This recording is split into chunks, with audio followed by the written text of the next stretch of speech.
الحمد لله نحمده ونستعينه ونعوذ بالله من شرور انفسنا ومن سيئات اعمالنا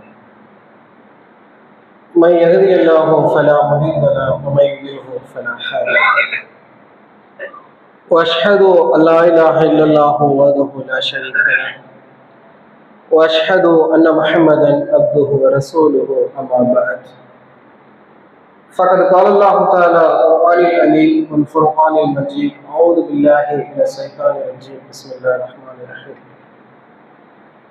يا أيها الذين آمنوا اتقوا الله وقولوا قولا سديدا يصلح لكم أعمالكم ويغفر لكم ذنوبكم ومن يطع الله ورسوله فقد فاز فوزا عليما புகழ் அனைத்தும் ஏக இறைவனாகிய அல்லாஹ் ஒருவனுக்கே உரித்தாகட்டும்.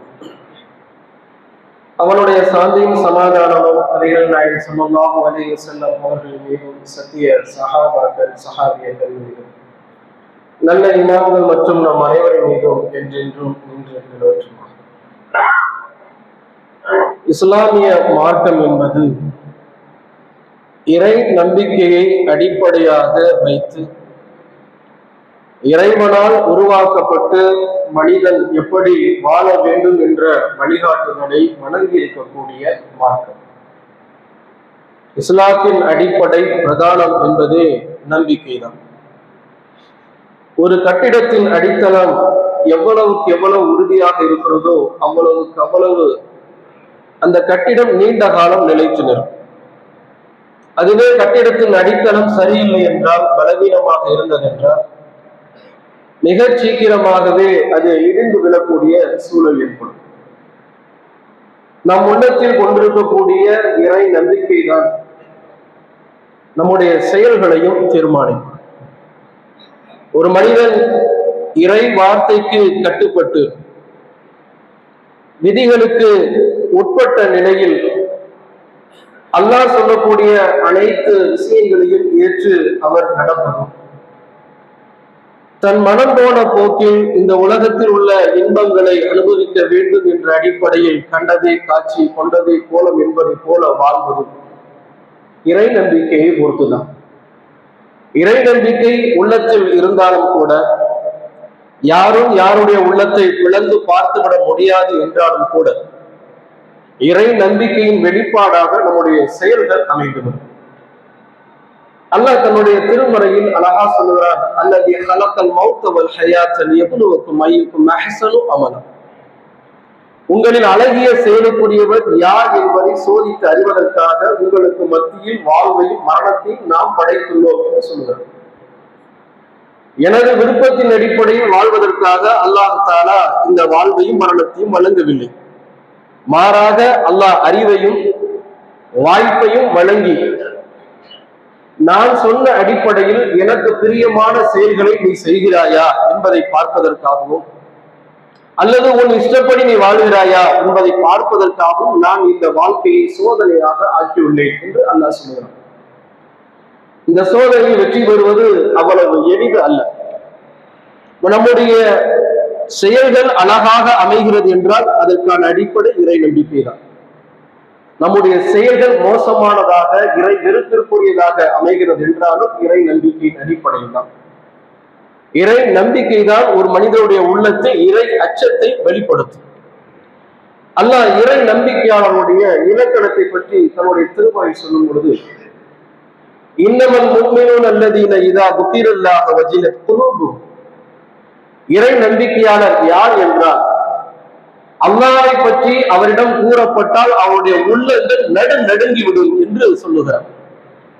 அல்லாஹ் சொன்னால் அல்லாஹ்வுடைய வார்த்தையை மீறாதே, அல்லாஹ் மறுமையில் பிடித்துக் கொள்வான் என்றெல்லாம் அல்லாஹ்வை பற்றி எடுத்து வைக்கும் பொழுதெல்லாம், அம்மாடி அல்லாஹ்வை என்று என்னை காப்பாற்ற இந்த உலகத்தில் மாத்திரமல்ல மறுமையிலும் யாரும் இல்லை, அவன்தான் எனக்கான அனைத்து தேவைகளையும் தந்திருக்கிறான், என்னை படைத்து எனக்கான வாழ்க்கையை அவன் வழங்கி இருக்கிறான், அவன் சொன்னபடி அவன் கட்டளைப்படி நான் வாழ வேண்டும். இல்லை என்றால் இறைவன் பிடித்து விட்டால் என்ன ஆகும் என்ற இறை அச்சம் அவனுடைய உள்ளத்தில் மேலோங்குவதாக அல்லாஹ் வசனத்தில் சொல்லி காட்டுகிறான்.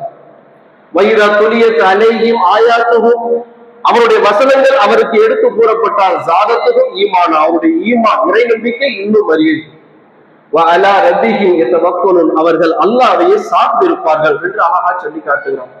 சற்று யோசித்து பாருங்கள், நம்ம எல்லோரும் இறை நம்பிக்கை கொண்டவர்கள் தான். அல்லாஹ்வை ஏற்றிருக்கிறோம், அல்லாஹ் ஒருவன் தான் என்பதையும் ஏற்றிருக்கிறோம். அல்லாஹ்வை போன்று இந்த உலகத்தில் எதுவும் இல்லை என்று நம்புகிறோம். அல்லாஹ் தான் அனைத்தையும் படைத்திருக்கிறான் என்று நம்புகிறோம். ஆனால் அதில் உறுதியாக நம்புகிறோமா? என் இறைவன் என்னை படைத்தான், என்னை சுற்றி உள்ளவற்றை அனைத்தையும் அவன் தான் படைத்தான், எனக்கான தேவைகள் அனைத்தையும் அவன் தான் நிறைவேற்றுகிறான், என்னுடைய இன்பம் என்றாலும் அவன் தான் எனக்கு தருகிறான், எனக்கு நேரக்கூடிய துன்பத்தையும் அவன் தான் தருகிறான், நான் எல்லா தருணங்களும் அவனையே சார்ந்திருப்பேன், அவனையே பயப்படுவேன் என்ற இறை நம்பிக்கை மிகுந்து நம்முடைய உள்ளத்தில் காணப்படுகிறதா? சற்று யோசித்து பாருங்கள். நபிகள் நாயகம் ஸல்லல்லாஹு அலைஹி வஸல்லம் காலத்தில் நடந்த சம்பவம், நபித்தோருடைய உள்ளத்தில் இருந்த ஈமானுக்கு அற்புதமான ஒரு சான்று. நம்மள கேட்ட சம்பவம் தான். வாயிஸ் இப்னு மாலிக் ரலியல்லாஹு அன்ஹு அவர் நபித்தோழர், நபிகள் நாயகம் ஸல்லல்லாஹு அலைஹி வஸல்லம் வந்து சொல்லுகிறார், அல்லாஹ்வின் தூதரே, நான் பெரும் பாவம் செய்து விட்டேன், என்னை தூய்மைப்படுத்துங்கள் என்று சொல்லுகிறார். நபிகள் நாயகம் ஸல்லல்லாஹு அலைஹி வஸல்லம் அவருடைய குணாதிசயத்தை அறிந்து வைத்திருக்கிறார். அப்படிலாம் நீ செஞ்சிருக்க மாட்டேன், போயிட்டு வா அப்படிங்கிறார். இரண்டாவது முறையாக சில நாள் கழித்து மீண்டும் வருகிறார். அல்லாஹ்வின் தூதர் ஸல்லல்லாஹு அலைஹி வஸல்லம் நான் பெரும்பாவம் செய்துவிட்டு என்னை தூய்மைப்படுத்துங்கிறார். நபிகள் நாயகம் ஸல்லல்லாஹு அலைஹி வஸல்லம் அப்போது சொல்றாங்க, இல்ல நீ அப்படி செஞ்சிருக்க மாட்டேன், போயிட்டு வாங்கிறாங்க. மூன்றாவது முறையும் நபிகள் நாயகம் ஸல்லல்லாஹு அலைஹி வஸல்லம் அவரை சந்தித்து நான் பெரும்பாவம் செய்துவிட்டு என்னை தூய்மைப்படுத்துங்கிறார். ரசூலுல்லாஹ் மூன்றாவது முறை அனுப்பிச்சு விடுறாங்க. நபிகள் நாயகம் ஸல்லல்லாஹு அலைஹி வஸல்லம் அவர்கள் வாயிஸ் இப்னு மாலிக் ரலியல்லாஹு அன்ஹு பற்றி மக்களிடத்தில் கேட்கும் பொழுது, நாங்கள் அவர் தவறு செய்து அறியவில்லை, வெளிப்படையாக அவர் எந்த தவறையும் செய்து நாங்கள் அவரை பார்க்கவில்லை, ஆனால் அவர் எங்களிடம் அடிக்கடி சொல்லிக் கொண்டிருக்கிறார், நான் ஒரு பெரும்பாவம் செய்து விட்டேன், அதிலிருந்து நான் தூய்மைப்படுத்தப்பட வேண்டும் என்று விரும்புகிறேன் என்று அவர் சொல்லிக் கொண்டிருந்தார். நான்காவது தடவையாக மீண்டும் சில நாள் கழித்து அவர் வருகிறார்.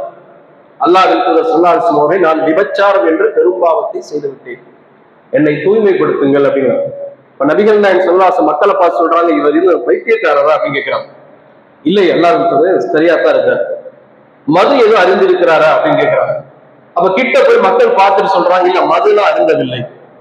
அப்ப நீ செஞ்சது உண்மையா அப்படிங்கிறாங்க. ஆம் அல்லாஹ்வின் தூதரே, நான் செய்தது உண்மை என்றோடனே நபிகள் நாயகம் ஸல்லல்லாஹு அலைஹி வஸல்லம் அவர்கள் கல்லெறி தண்டனை கொடுக்கிறார். அவர் திருமணமானவர், கல் எறிந்து கொல்லப்பட வேண்டும் என்று தண்டனை கொடுக்கப்படுகிறது.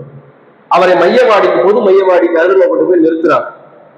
அவர் ஓடக்கூடாது அப்படிங்கிறதுக்காக காலை கட்டி வைக்கல, அவர் வேற எங்கும் சென்று விடக் கூடாது என்று புலியை தோண்டி வைக்கல. பொதுவா கல்லை கட்டி எரியும் பொழுது நபிகள் நாயகம் ஸல்லல்லாஹு அலைஹி வஸல்லம் காலத்துல ஒரு புலியில இறக்கி வச்சிருப்பாங்க, காலையும் கட்டி வச்சிருப்பாங்க, ஓடிவ கூடாது அப்படின்னு இருக்காரு. இவர் சாதாரணமா நிக்க வச்சிருக்கிறார். நாங்கள் எங்களுடைய கைகளில் இருக்கக்கூடிய எலும்புகள், மண் கட்டிகள், சுட்ட செங்கற்களால் அவர் மீது நாங்கள் எரிந்தோம். வழி தாங்க முடியாமல் அவர் ஓடினார். எங்க ஓடினார்? மதீனாவுடைய எல்லையில் இருக்கக்கூடிய அல் ஹர்ரா என்று சொல்லக்கூடிய கருங்கற்கள் நிறைந்திருக்கக்கூடிய இடத்தை நோக்கி ஓடினார். அங்கே போய் அவர் நிமிர்ந்து நின்றார், தன்னுடைய பார்வையை உயர்த்தி நின்றார். நாங்கள் இந்த கருங்கற்களை கொண்டு எரிந்தோம், அவர் அமைதியாக நின்றார். அப்படியே அவர் மரணம் அடைந்தார். மக்களுக்கு மத்தியில ரெண்டு விதமா பேசும், சொச்சோ மாயிஸ் நஷ்டத்தை சந்தித்து விட்டார் அப்படின்னு மக்கள் பேசுறாங்க. சில மக்கள் அல்லாஹ்விடத்தில் அவர் பாவ மன்னிப்பு தேடிக்கொண்டார் பேசுறாங்க. நபிகள் நாயகம் ஸல்லல்லாஹு அலைஹி வஸல்லம் மக்களை எல்லாம் அழைத்து சொன்னார்கள், மாயிஷுக்காக நீங்க அல்லாஹ்விடத்தில் பாவ மன்னிப்பு கேளுங்க. யா அல்லாஹ்வின் தூதரே, நாங்கள் பாவ மன்னிப்பு கேட்கிறோம். அவருடைய பாவ மன்னிப்பை உங்களுடைய ஒட்டுமொத்த சமுதாயத்தில் பங்கிட்டாலும் அது போதுமானது அப்படிங்கிறார். கொஞ்சம் யோசிச்சு பாருங்கள், அவர் பிடிபடவே இல்லை. மறைக்க முடிந்தால் மறைக்க முடிஞ்சிருக்க முடியும். ஏன் மக்கள் எல்லாம் எப்படி நம்புகிறார்கள்? மாயிஷை குறித்து அவர் நல்லவர், அவர் தவறே செய்யாதவர் என்று மக்கள் நம்புகிறார்கள்.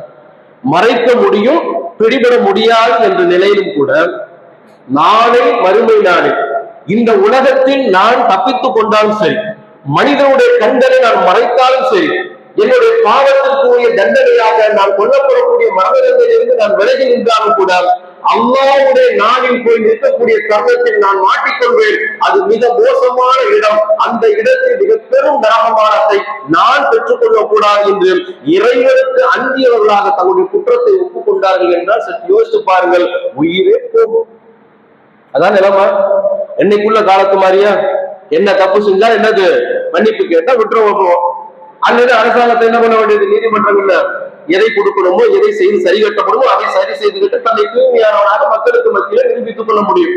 நபிகள் நாயகம் ஸல்லல்லாஹு அலைஹி வஸல்லம் காலத்தில் தண்டனை என்றால் மிகச் சரியாக தண்டிக்கப்படும். அப்ப விபச்சாரம் செய்த நிலையில் நாம போய் நம்முடைய உண்மையை ஒத்துக்கொண்டால் மரண தண்டனை தான் கிடைக்கும் என்பதை உணர்ந்து அவரையும் நடந்து கொண்டால் அல்லாஹ்வுடைய வசனம் சொல்லக்கூடிய இறை அச்சம், அல்லாஹ் மறுமையில் நம்மளை தண்டித்து விடுவான். வல்லாஹு ஷதீதுல் இக்காப். அல்லாஹ் திருமறை குர்ஆன் வசனங்கள்ல நிறைய சொல்லக்கூடிய வார்த்தை இது உண்டு. நாம நிறைய கேட்டிருப்போம்.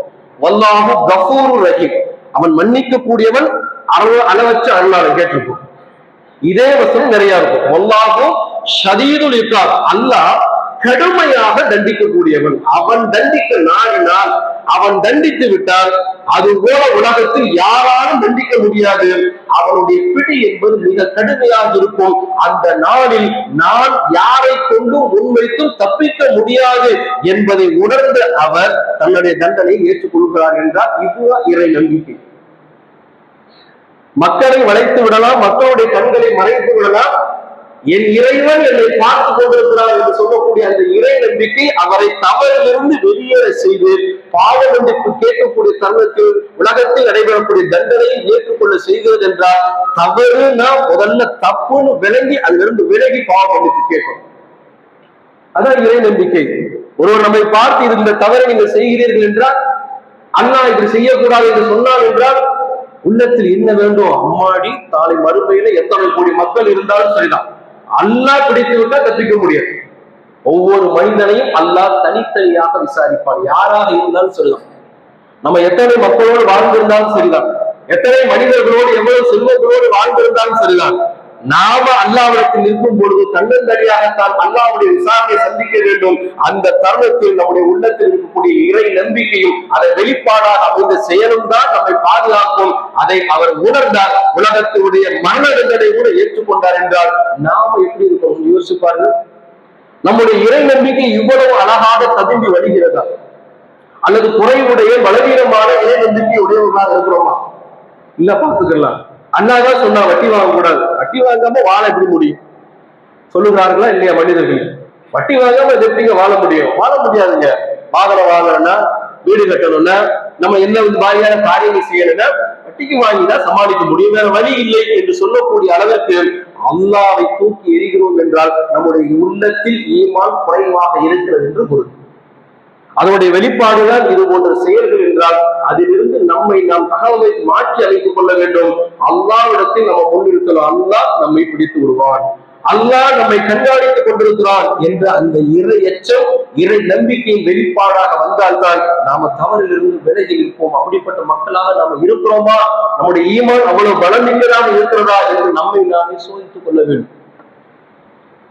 மனிதர்களில் நினைக்கிறார்கள், இந்த உலகத்துல இந்த பார்க்கக்கூடிய அனைத்து விஷயங்களையும் நம்ம அனுபவிக்கணும்னா இறைவனுடைய வார்த்தை சற்று வைக்க வேண்டும், தள்ளிதான் வைக்கணும். ஊரை உலகம் இதைத்தான் அனுசரிக்கணும் நம்புகிறார்களா இல்லையா? ஒரு சின்ன திருமண விஷயத்துல இஸ்லாமியருடைய ஈமானம் எவ்வளவு பலவீனமாக இருக்கிறது என்பதை நம்ம பார்த்து விட முடியும். சாதாரண திருமணம் தானே, ஒரு திருமணத்தை ஊரை அனுசரிக்க வேண்டும், உறவுகளை அனுசரிக்க வேண்டும் என்ற எண்ணம் மிகைத்து நிற்கிறது. அல்லாஹ் அதெல்லாம் கேம நாள்ல பாத்துக்கிறோம், அல்லாஹ்வுடைய தூதர் அதெல்லாம் கேம நாள்ல பாத்துக்கிறான், தள்ளிதானே வைக்கிறோம்.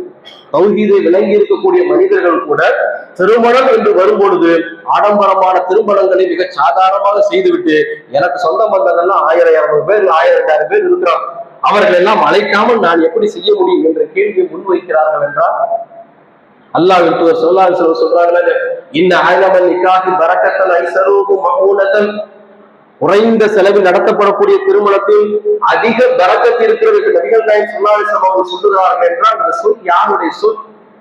நாம் நினைக்கிறது தூதருடைய சொல். தூதர் மார்க்கம் என்ற பெயரில் தன்னுடைய விருப்பத்தை சொல்லுவார்களா? வமா யன்திகு அனில் ஹவா, இவர் மனோ இச்சைப்படி பேசுவதில்லை. இன்ஹுவ இல்லா வஹீன் யூஹா, இவர் பேசுவதெல்லாம் அறிவிக்கப்படக்கூடிய வஹி என்று யார் சொல்லுகிறார்? அல்லாஹ் சொல்லுவார். அப்ப இந்த வார்த்தை என்ன? நபிகள் நாயகம் ஸல்லல்லாஹு அலைஹி வஸல்லம் சொல்றாங்க, திருமணத்தில் குறைந்த செலவில் நீங்கள் நடத்தினால் அல்லாஹ்வுடைய பரக்கத் கிடைக்கும் என்ற நபிகள் நாயகத்தின் வார்த்தை என்பது இறை செய்தி இல்லையா? அது இறை வார்த்தை இல்லையா? அதையெல்லாம் தூக்கி எறிகிறோம் என்றால் நம்முடைய உள்ளத்தில் நம்பிக்கை பலமானதாக இல்லாமல் பலவீனமாக இருக்கிறது. அல்லாஹ்வும் அல்லாஹ்வுடைய தூதரை தள்ளி வச்சிருக்கு. எனக்கு இப்போதைக்கு இந்த வாழ்க்கையில் எதை செய்து என்னுடைய மக்களை சரிகட்ட முடியுமோ, என் ஊராருக்கு முன்னாடி நான் எப்படி மக்களுக்கு மத்தியிலே புகழ் பெற முடியுமோ, எல்லாருடைய மூக்கிலே விரல் வைக்கிற அளவு கூடி நான் நடத்தக்கூடிய திருமணம் போல உலகத்துல யாரும் நடத்துறேன்னு சொல்லாத அளவுக்கு நான் நடத்த வேண்டும் என்று நாம நினைக்கிறோம் என்றால் நாம் பலவீனமான இறை நம்பிக்கையாளராக இருக்கிறோம். சற்று யோசித்து பாருங்கள். நபிகள் நாயகம் ஸல்லல்லாஹு அலைஹி வஸல்லம் அவர்கள் மக்காவிலிருந்து மதீனாவுக்கு ஹிஜ்ரத் செஞ்சு வர்றாங்க. நிறைய நபித்தோழர்கள் வர்றாங்க. அப்ப நபித்தோழர்கள் எல்லாம் வரும்போது நபி ஸல்லல்லாஹு அலைஹி வஸல்லம் அவர்கள் மக்காவிலிருந்து அல்லாஹ்வுக்காக மார்க்கத்திற்காக ஹிஜ்ரத் செய்து வந்த முஹாஜிர்களையும் மதீனாவாசியா இருக்கக்கூடிய மண்ணின் மைந்தர்களா இருக்கக்கூடிய அன்சாரிகளோடு என்ன பண்றாங்க, தோழமை கொள்ள சொல்றாங்க. நீங்க அவங்களை அரவணைச்சுக்கீங்க, நீங்க அவங்களை அரவணைச்சுக்கீங்க, நீங்க அவங்களுடைய பொருளாதாரத்தை கொடுங்க என்று என்ன பண்றாங்க, நபிகள் நாயகம் ஸல்லல்லாஹு அலைஹி வஸல்லம் அவர்கள் சகோதரத்தை முன் வைத்து சொல்லுகிறாங்க. கொடுத்தாங்கல்ல. யோசிச்சு பாருங்க, உலகம் முழுமைக்கும் அகதிகளை ஏற்றுக்கொள்வதற்கு எந்த நாடு தயாராக இல்லை, நம்ம நாடு உட்பட. அகதி அப்படின்னு சொல்லி எனக்கு ஒருத்தர் வந்துட்டான்னா என்ன மனநிலை ஏற்படுகிறதுனா, என் பொருளாதாரத்தில் அந்த பங்கு கூடுவான், எனக்கான வளங்கள் குறைந்து விடும், என்னுடைய கல்வியிலும் வேலை வாய்ப்பிலும் அதிகாரத்தில் அவங்க உட்கார்ந்துருவான். எனவே அகதிகள் எல்லாம் ஏற்றுக்கொள்ள கூடாது என்று சொல்லி பெரும்பாலான நாடுகள் அகதிகளை தள்ளிவிடக்கூடிய தருணத்துல அகதியாக வந்தவர்கள் தான் முஹாஜிர்கள். அன்சாரிகள் மண்ணின் மைந்தர்கள் அள்ளி கொடுத்தாங்கல்ல. அப்துல் ரஹ்மான் இப்னு அவுஃப் ரலியல்லாஹு அவர்களை நபிகள் நாயகம் ஸல்லல்லாஹு அலைஹி வஸல்லம் அவர்கள் ஸஅத் பின் ரபியூ என்ற நபித்தோழரோடு சேர்த்து வைக்கிறார். அது ஸஅத் பின் ரபியூ கேட்கிறார், அப்துல் ரஹ்மானே, என்னுடைய செல்வத்தில் உங்களுக்கு நான் பாதியை தருகிறேன். ஆச்சரியமான விஷயம். எனக்கு 2 மனைவிகள் இருக்கிறாங்க, உங்களுக்கு எந்த மனைவி பிடிக்கும்னு சொல்லுங்க, அந்த மனைவியை தலாக்கு விட்டு இத்தா இருக்க சொல்லி உங்களுக்கு நான் திருமணம் முடித்து வைக்கிறேன் என்றால், இப்படி சொல்வதற்கெல்லாம் ஈமான் மிகைந்திருக்கும். ஏன் அப்படின்னா, செல்வத்தை பொறுத்த மட்டும் மனிதனுடைய உள்ள எப்படி தெரியுமா, இறுக்கி வைக்கணும். ஏன் காசு, ஏன் பணம், ஏன் டப்பு, என் அறிவால சம்பாதிச்சது, என் திறமையால சம்பாதிச்சது, என்னுடைய உழைப்பு, யாருக்கும் கொடுக்க மாட்டேன். என் பையில இருக்கணும், என் கையில இருக்கணும், என் வீட்டுல இருக்கணும், என் பேங்க்ல இருக்கணும், யாருக்கும் நான் கொடுத்து விட்டேன் என்றால் எனக்கு குறைந்து நான் போய் கேட்கக்கூடிய நிலைக்கு வந்து விடுவேன். அதனால நான் யாருக்கும் கொடுக்க மாட்டேன் என்று முடிந்து வைத்து கஞ்சத்தனம் மேற்கொள்ளக்கூடிய மனிதர்களை நாம் பார்க்கிறோமா இல்லையா? அல்லாஹ் சொல்றான், இன்னமா அம்வாலுக்கும் அவுலாதுக்கும் ஃபித்னா, உங்களுக்கு வழங்கப்பட்டிருக்கக்கூடிய செல்வமும் மக்களும் சோதனை தான். எதை அல்லாஹ் சோதனை என்று சொல்லுகிறானோ அதில் வெற்றி பெறுவது அவ்வளவு இலகு அல்ல. செல்வத்தை மனிதன் யாருக்கும் கொடுத்து விடக்கூடாது என்று நினைக்கக்கூடிய தருணத்துல எந்த 2 விஷயத்தில் மனிதர்கள் உலகத்தில் பெரும்பாலான தோற்று போகிறார்களோ அந்த 2 சஹாபாக்கள் வெற்றி பெற்றார். கொடுத்தார்ல. யாரோ ஒரு மதீனா மக்காவாசி, அது மக்கா மதீனா ஒண்ணு. இன்னைக்கு மக்கா மதீனா சவுதி என்ற தேசத்தில் இருக்குது. அன்னைக்கு மக்கா வேற நாடு, மதீனா வேற நாடு.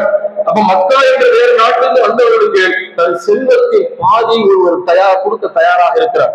தன் மனைவியை ஒருவரை கொடுப்பதற்கு தயாராக இருக்கிறார் என்றால் உள்ளத்தில் நிறைந்து வடிந்த ஈமானின் வெளிப்பாடு. அல்லாஹ் தந்தா, அல்லாஹ் அவருடைய பாதையிலே நான் செலவழிப்பேன், அல்லாஹ் தருவான், மருந்தையும் தருவான் என்று நம்பினார். நம்பிக்கை தானே. இந்த நம்பிக்கையின் வெளிப்பாடுதான் கொடுப்பதற்கு தயாராக ஆக்கி வைத்திருக்கிறது என்றால் யோசித்து பாருங்கள்.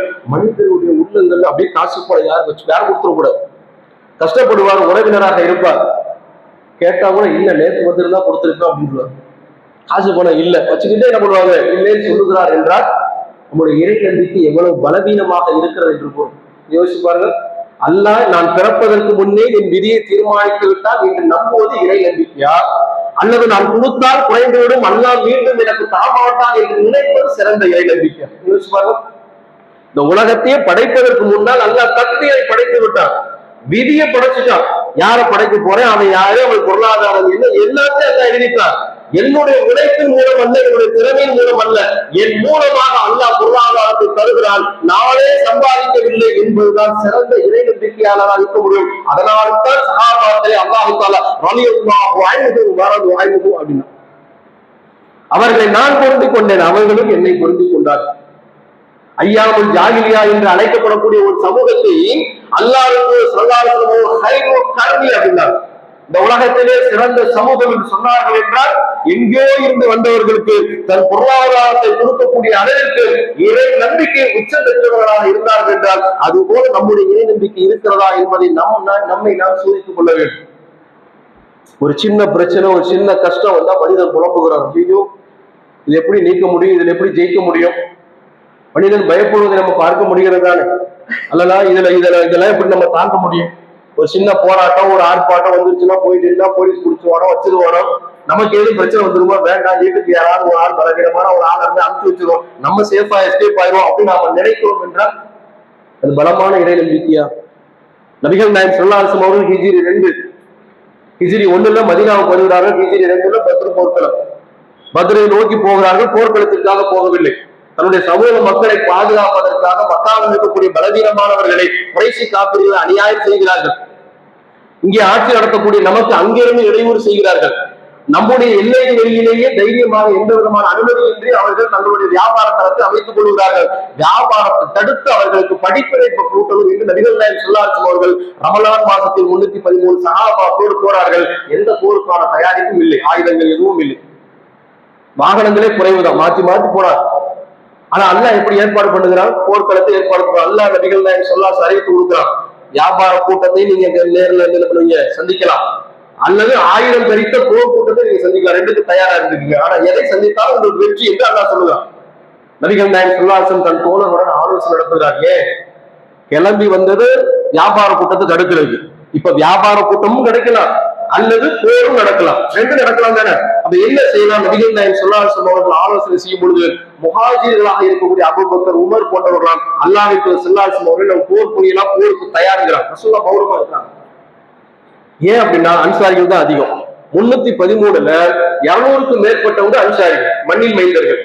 முஹாஜிர்கள் 80-100க்கும் குறைவு. அப்ப முஹாஜிர்களை விட அதிகமா யார் இருக்கிறாங்க? அன்சாரிகள் இருக்கிறாங்க. அப்ப ரசூலுல்லாஹ் பெரும்பான்மை மக்கள் என்ன நினைக்கிறாங்க, என்ன பண்ணாங்க, எதிர்பார்க்கிறாங்க. அன்சாருடைய தலைவர், ஹஜ்ரத் குலத்துடைய தலைவர் எந்திருக்கிறார், சஅத் பின் உபாதா ரலியல்லாஹு அன்ஹு அவர்கள் எந்திருக்கிறாங்க. அல்லாஹ்வின் தூதரே, என் உயிர் எவன் கைவசம் உள்ளதோ அவன் மீது சத்தியமாக எங்களுடைய கருத்துக்களை எதிர்பார்த்து நீங்கள் காத்திருக்கிறீர்கள் என்று நான் நினைக்கிறேன். ரசூலுல்லாஹ் அவங்க கருத்தை எதிர்பார்த்திருக்கிறாங்க. ரசூலுல்லாஹ் ஆம் அப்படிங்கிறாங்க. சொன்னது என்ன தெரியுமா? அல்லாஹ்வின் தூதரே, எங்களுடைய குதிரைகளின் சேனைகளை பிடித்துக் கொண்டு எங்களை கடலுக்குள் செலுத்துங்கள் என்று சொன்னாலும் கடலுக்குள் செல்வதற்கு நாங்கள் தயார். தூரத்தில் இருக்கக்கூடிய பர்துல் கிமாத் என்ற பகுதியை நோக்கி எங்கள் குதிரைகளை விரைவிக் கொண்டு செல்லுங்கள் என்று சொன்னால் செல்வதற்கு நாங்கள் தயார். நீங்கள் செய் என்று சொல்லுங்கள், செத்து மறிவதற்கு நாங்கள் தயார். எங்கள்கிட்டயே கருத்து கேட்கிறாங்க என்றால் உள்ளத்தில் இறை நம்பிக்கை வடிந்து ஓடுகிறது என்று பொருள். முஹாஜிர்கள் நபிகளாரை 53 வருஷம் பார்த்தாங்க, பார்த்திருக்காங்க. மதீனாவாசிகள் 2 வருஷம் தான். ஹிஜ்ரி 1ல ரசூலுல்லாஹ் உள்ள வருகிறார், ஹிஜ்ரி 2ல பேசுறோம். 2 வருடம் தான் நபிகளாரை சந்திக்கிறார்கள். நபிகளார் சொன்னால் அதை ஏற்க வேண்டும், அதை மறுக்கக்கூடாது என்பதை உணர்ந்திருக்கிறார் என்றால் நபிகளார் சொல்வது அல்லாஹ் சொல்வதும் தான். நபிகளாருக்கு கட்டுப்படுவது என்பது அல்லாஹ்வுக்கு கட்டுப்படுவது தான். எனவே நபிகளார் என்ன சொன்னால் எங்களை கேட்க தயார் என்று இருக்கிறார்கள் என்றால் சாதாரண விஷயம் இல்லை. ஒரு போர்க்களத்தில் போன பூக்களை பரிசா கொடுப்பா, கொண்டு போன கொஞ்சம் உடம்பையும் இல்லாம போயிடும், அல்லது உறுப்புகளை சிதைச்சு வாழ்நாளில் குறைவுடையவனாக வாழக்கூடிய சூழல் ஏற்படும், அல்லது உறுப்புகளை இழக்கக்கூடிய சூழல் ஏற்படும். அதை விடவும் உயிரே போகக்கூடிய நிலை ஏற்படும். உயிரே போனாலும் பரவாயில்லை, இறை வார்த்தைக்கு கட்டுப்படுவோம் என்று நின்றார்கள் என்றால் இறைவனை எந்த அளவுக்கு நம்பி இருக்கிறார்கள். நம்பிக்கை உள்ளத்துல இருந்தா தான் இது மாதிரியான வார்த்தையை சொல்ல வரும். நீங்கள் என்ன சொன்னாலும் நாங்கள் கேட்போம் என்று நபிகள் நாயகம் ஸல்லல்லாஹு அலைஹி வஸல்லம் அவர்களை பார்த்து அவர் சொல்லுகிறார் என்றால் அவருடைய இறை நம்பிக்கை பலம் பொருந்தியதாக இருந்தது. அதனாலதான் கேட்க முடிஞ்சு. கொஞ்சம் யோசிச்சு பாருங்க, அவரை போன்று நாமும் இறை நம்பிக்கை கொண்டிருக்கிறோமா? அல்லாஹ் என்று சொல்லிவிட்டால் அல்லாஹ்வுக்காக எதையும் செய்ய தயார். தொழுகையில போயிருது இல்லைங்க, சாதாரண தொழுகை 50 வக்து தொழுகையை அல்லாஹ் 5 வக்து ஆக்கி 5 வக்து தொழுதால் 50 வக்து தொழுத நன்மை என்று தன்னுடைய கருணை இந்த சமூகத்தின் மீது அல்லாஹ் காட்டி இருக்கும் பொழுது ஃபஜ்ருக்கெல்லாம் என்னால வர முடியாது என்று நாம நினைக்கிறோம் என்றால் நம்மை விட பலவீனமான இறை நம்பிக்கையாளர் யார்? இறை நம்பிக்கை அல்லாஹ்வை பற்றி பேச வேண்டியதில்லை, இறை நம்பிக்கை இருக்கிறது. அல்லாஹ் என்னை படைத்ததை தன்னை வணங்குவதற்கு தான். நம்ம முஸ்லீம் நம்மை உண்டா? அதான காரணம். அல்லாஹ் நம்மளை படைச்சது எதுக்கு? இஷ்டத்துக்கு வாழ்வதற்கா? சுகமா வாழ்வதற்கா? வீடு வசதியில வாழ்வதற்கா? அதெல்லாம் தேவைகள். நாம் உயிருடன் வாழ வேண்டும் என்றால் வீடு, வாழ்க்கை, உறவு எல்லாம் தேவை.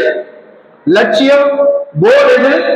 இறைவனை வணங்கி இறைவனுக்கு சேர்ந்து இறைவனுக்கு பெறுவது. அதுதான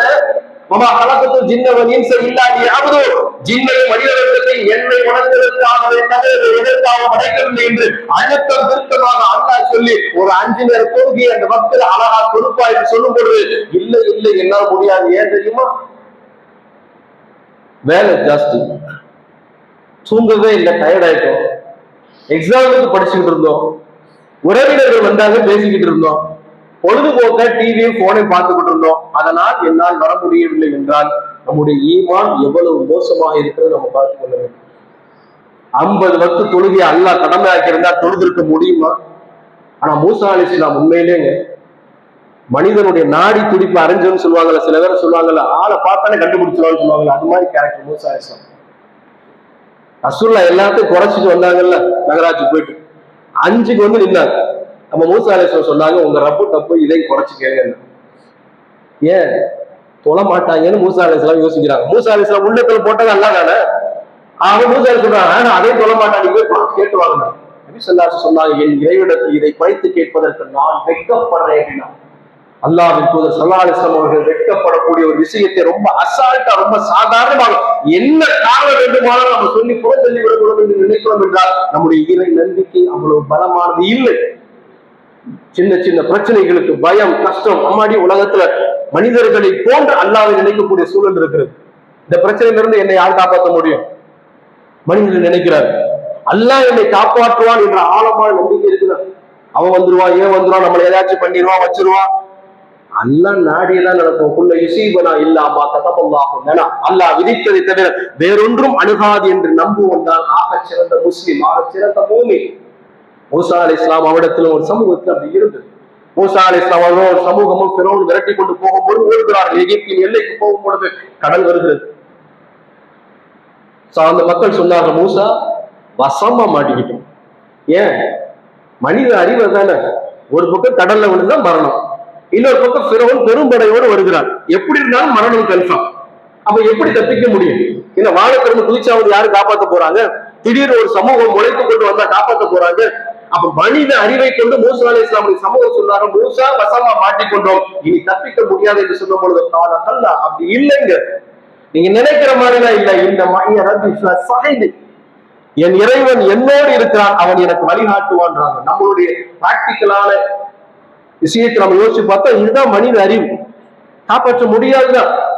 அவர் நம்பினார், இந்த உலகத்தில் எல்லாராலும் என்னை காப்பாற்ற முடியவில்லை என்றாலும் கூட, எதுவெல்லாம் சாத்தியப்படாது என்றாலும் கூட, என் இறைவன் என்னை காப்பாற்றுவான், என்னோடு அவன் இருக்கிறான், என்னை காப்பாற்றாமல் வேறு யாரை காப்பாற்றுவார் என்று உயர்ந்த நம்பிக்கை இருந்தார். அந்த நம்பிக்கையின் பலனாக இந்த உலகத்திலே அவருக்கு அல்லாஹ் வழிகாட்டவில்லையா? நடக்காத அதிசயத்தை நடத்தி காட்டி, பிளக்காத கடலை பிளத்து காட்டி, எந்த கடலில் ஒரு சமூகத்தை காப்பாற்றினோ அதே கடலில் அந்த எதிரிகளை மூழ்கடிக்க செய்தாலே. நம்முடைய வாழ்க்கையில் என்னைக்காவது கேள்விப்பட்டதுண்டா கடல் பிளந்தது என்று? கடல் பிளந்து பாதை அமைத்து ஒரு சமூகம் பாதுகாக்கப்பட்டது என்று என்றைக்காவது நம்ம கேள்விப்பட்டிருக்கிறோமா? நடக்காத நடத்தி வைப்பான் என்றால் மூசா அலைஹிஸ்ஸலாம் அவர்களுக்கு உதவி செய்த அல்லாஹ் என்று இல்லையா? இன்றும் அவன்தானே அல்லாஹ், என்றும் அவன்தானே அல்லாஹ், அனைத்தும் அவனுடைய தானே. நம்முடைய நம்பிக்கை சரியாக இருந்தால் அல்லாஹ் நினையாத புறத்திலிருந்து உதவி செய்யும். கற்பனை ஏற்பட பார்த்திருக்கின்ற இப்போ வாய்ப்பு இல்லையே அப்படி நம்ம நினைப்போம். அல்லாஹ் நம்மளை பாதுகாத்துவான், அல்லாஹ் பாதுகாப்பான், என்னுடைய துன்பங்களை அவன் தான் தந்தான், அவன் நீக்குவான் என்று உறுதியாக நம்பினோம் என்றால் அது ஆக சிறந்த நம்பிக்கை. அந்த நம்பிக்கைக்கு அல்லாஹ் உலகத்திலும் பரிசளிப்பான், மறுமையிலும் அல்லாஹ் பரிசளிப்பான். அல்லாஹ் தன்னுடைய திருமறை குர்ஆனை ரொம்ப அழகா சொல்றான். உறுதியான இறை நம்பிக்கை உடையவர்கள் இருக்கிறாங்க, அவர்கள் அல்லாஹ் தரக்கூடிய பரிசு என்ன தெரியுமா? உலாயிக ஹுமுல் வாரிசூன் அல்லதீன யரிசூனல் ஃபிர்தௌஸ். அவர்கள் ஃபிர்தௌஸ் என்று சொல்லக்கூடிய சொர்க்கத்திற்கு சொந்தக்காரர்கள். ஹும் ஃபியா ஹாலிதூன். அவர்கள் நிரந்தரமாக இருப்பார்கள் அப்படிங்கிறான். யாருக்கு? உள்ளத்துல ஈமான் முழுமையாக இருக்குல்ல, 100% இருக்கிறதுல, எந்த மாற்று கருத்தும் இல்லாமல் இருக்கிறதுல, அப்படி உறுதியாக உங்களுடைய உள்ளத்தில் ஈமான் இருந்ததென்றால் அவருக்கு அல்லாஹ் தரக்கூடிய பரிசு ஃபிர்தௌஸ் என்று சொல்லக்கூடிய மிகச் சிறந்த சொர்க்கம். ஃபிர்தௌஸ் என்றால் சாதாரண சொர்க்கமா? நபி ஸல்லல்லாஹு அலைஹி வஸல்லம் சொல்றாங்க, சுவனத்தில் 100 படித்தரங்கள் இருக்கு, 100 குவாலிட்டி இருக்கு. ஒரு வீட்டுல இருக்குல்ல, லட்சத்துக்கு தகுந்த மாதிரி, கோடிக்கு தகுந்த மாதிரி ஒவ்வொரு வீடு என்னது வசதியா இருக்குதா இல்லையா? வசதி குறைந்தது, வசதி கூட அப்படி இருக்குல்ல. அல்லாஹ்வும் சுவனத்துல பல படித்தரங்கள் வச்சிருக்காரு. ரசூலுல்லாஹ் சொல்றாங்க 100 படித்தரங்கள் வச்சிருக்கிறான் அல்லாஹ். அதில் சிறந்தது முதலாவது இடத்துல இருக்கிற ஃபிர்தௌஸ். இந்த ஃபிர்தௌஸ் யார் இருப்பா தெரியுமா? நபிமார்கள், சுஹதாக்கள், சித்திகீங்கள், சாலிஹீன்கள். யோசிச்சு பாருங்கள், ஆதம் அலைஹிஸ்ஸலாம்ல இருந்து ரசூலுல்லாஹ் வரைக்கும் அத்தனை நபிமார்கள் ஃபிர்தௌஸ் இருப்பாங்க. இந்த உலகத்திலே அழகான தோற்றத்திற்கு சொந்தக்காரர் என்று அல்லாவே சிலாயிட்டு சொல்லக்கூடிய ஒரு நபி யூசுப் அலைஹிஸ்ஸலாம். பார்க்கணும்னு ஆசை இருக்குமா? இருக்காது. நம்மள நாமே கண்ணாடியில பாத்துக்கிறோமா இல்லையா? இதே மாதிரி இந்த உலகத்துல யாரா அழகு அப்படின்னு திரும்ப திரும்ப பாத்துக்கிறோம்னா அல்லாவே ஒரு அழகுன்னா அது எப்பேற்பட்ட அழகா இருக்கும்.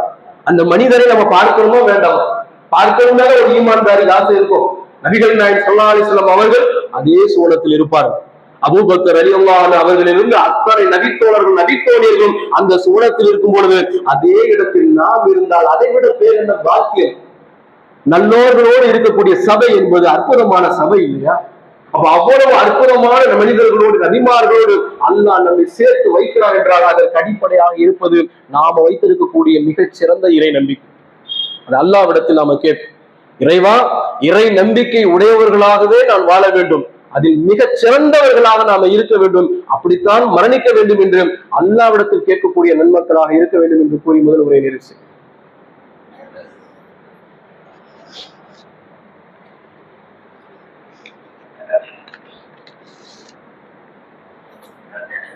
அல்ஹம்துலில்லாஹ். நபிகள் நாயகம் ஸல்லல்லாஹு அலைஹி வஸல்லம் அவர்கள்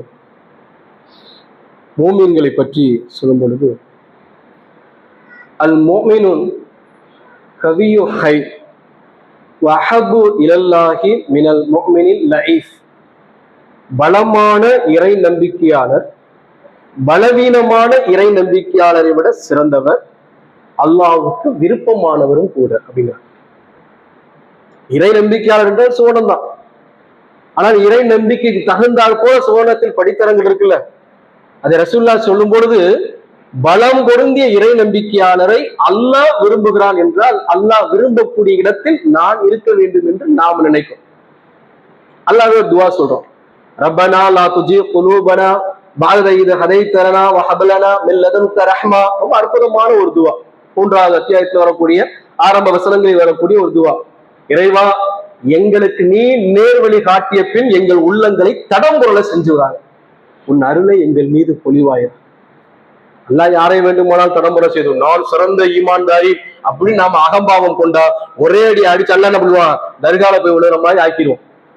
அது நம்ம கையில கிடையாது, அல்லாஹ்வுடைய கையில இருக்கு. எதுவாக இருந்தாலும் நான் தொலை நினைத்தாலும் கூட, நான் தொலை வருகிறேன் என்றாலும் கூட என்னை நினைக்க செய்வதும் வர செய்வதும் என் இறைவன். அது சிறந்த நம்பிக்கை. அப்ப யார்கிட்ட கேட்கணும்? முயற்சி என்னுடையதான். ஒட்டகத்தை கட்டி வச்சுதான் தவக்கல் கேட்கும். ஒட்டகத்தை கட்டிடணும், முயற்சி நான் செய்யணும். இறைவா, இறை நம்பிக்கை உடையவராகத்தான் நான் வாழ்ந்து மரணிக்கிறோம், அதுக்கு நீ உதவி செய்யணும். அல்லாஹ்விடத்தில் தான் நாம் எடுத்து வைக்கணும். அப்ப அல்லாஹ்வுக்கு விருப்பமானவர்னா சாதாரண விஷயமா? பாஸ் ஆறது முக்கியம் இல்ல, டிஸ்டிங்ஸ்ல பாஸ் ஆகும். 35 மார்க் வாங்கி பாஸ் ஆறது அது ஒரு பாஸ் தான். 100 மார்க் வாங்குறது உலகமே போற்றும் இல்ல, நல்ல சிறந்த வேலை கிடைக்குமா இல்லையா? அது மாதிரி என் இறை நம்பிக்கை என்பது என் இறைவனுக்கு விருப்பத்திற்குரிய இறை நம்பிக்கையாக இறைவன் தான் ஆக்க வேண்டும் என்று நம்பி அவனிடத்தில் நாம் பிரார்த்தனை செய்ய வேண்டும். அப்படி பிரார்த்தனை செய்து நம்முடைய வாழ்க்கையை அமைத்துக் கொள்வோமே ஆனால் அல்லாஹ் நமக்கு வாக்களித்திருக்கக்கூடிய சுவனத்தை அவன் தருவான். இன்னல்லதீன ஆமனு வஅமிலு ஸாலிஹாத்தி லஹும் ஜன்னாத்துன் நஈம் தஜ்ரி மின் தஹ்திஹல் அன்ஹார் ஹாலிதீன ஃபீஹா. யார் இறை நம்பிக்கை கொண்டு நற்செயல்கள் புரிவார்களோ அவர்களுக்கு அல்லாஹ் சுவனச்சோலைகளை பரிசாக தருகிறான். அதன் கீழே சதா ஆறுகள் ஓடிக்கொண்டிருக்கும், அதில் அவர்கள் நிரந்தரமாக இருப்பார்கள் என்று அல்லாஹ் அழகான வாக்குறுதியை குறிக்கிறான். என்றால் அந்த வாக்குறுதிக்கு சொந்தக்காரர்களாக நீங்களும் நானும் ஆக வேண்டும் என்று கூறி இது 2வது முறை நிறைவு செய்கிறேன். ஒரு அறிவிப்பு, நம்முடைய கிளையின் சார்பாக இந்த வருடமும் நோன்பு கஞ்சியை காய்ச்சுறாங்க. ஒரு நாளைக்கு ஒரு கஞ்சிக்கு 12,000 ரூபாய் என்று நிர்ணயம் பண்ணியிருக்கிறாங்க. தாராளமாக அல்லாஹ்வுடைய திருப்தியை நாடி பொருளாதாரத்தை அள்ளி கொடுங்க. அதே மாதிரி ஒரு பங்காக, இப்போ 12,000 கொடுக்க முடியல, ஒரு பங்காக 4,000 ரூபாய் நிர்ணயம் பண்ணியிருக்கிறாங்க. நான் ஒரு பங்காக என்ன பண்ணுவேன், நான் கொடுப்பேன் அடிப்படையில அல்லாஹ்வுடைய திருப்தியை நாடி அதற்கு என்ன பண்ணுங்க, தாராளமாக கொடுங்க. அல்லாஹ் நம்முடைய அமல்களை புரிந்து கொண்டு மறுமையில் சோனத்தில் ஒன்று சேர்ப்பான்.